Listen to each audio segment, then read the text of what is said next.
I was contacted by Pamela Fredericks from Tribeca Citizen, and then I spoke with Bill. And what really interested me in this project is Bill said there's a lattice work that's done in front of Marc Forgione that might relate to your textile work. So I came over and I looked at it, and I was really excited about it right away. I was excited about it for a couple of reasons. It's a very open lattice work. So I paint on textiles, but I thought this really is not something I want to paint on because it's been shellacked and the paint is, the finish is kind of rough. But I thought it was really perfect to work with the concept that I'm working on in my studio right now, and that's I'm doing a dyed series working with uneven clouds for different types of shawls on cotton and on cashmere and on silk.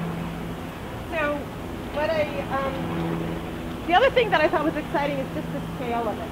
You know, when I'm working on apparel and textile pieces, my scale is very intimate and much smaller. And I'm thinking about how it works in relation to the human body. So when I looked at this scape, I thought, oh, it's just, how is this going to relate to the street? And to the traffic and to pedestrians and to people riding bikes and delivery trucks. And there's a dog, an animal hospital right down the street. So it's one of the largest pieces that I've ever done an installation on. Certainly when I've done running yardage, I've done things that were longer, but certainly not in this context. So the next thing that I had to think about is what's going to fit the budget? How much fabric can I use and still keep the price of it reasonable? Because right now, a lot of people in the apparel industry are not as generous with giving away fabric and with donating. So even though I reached out to a number of my friends that are in the fashion industry, nobody was willing to donate the fabric for this project. So and I think a number of years ago when the Garment Center was robust, a lot of people would have donated fabric, and a lot of jobbers would have been very happy to clean out their stacks and donate pieces. So I started with 12 yards of black cotton, and I ripped it into strips. I had two fabulous assistants.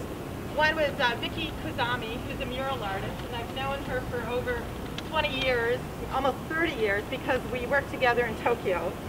And the other person is my 18-year-old daughter.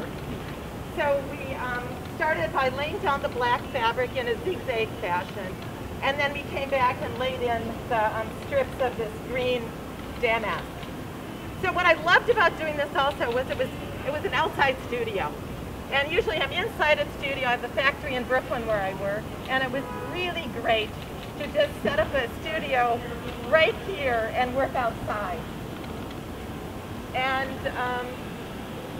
so the other reason that I worked with weaving these textiles is because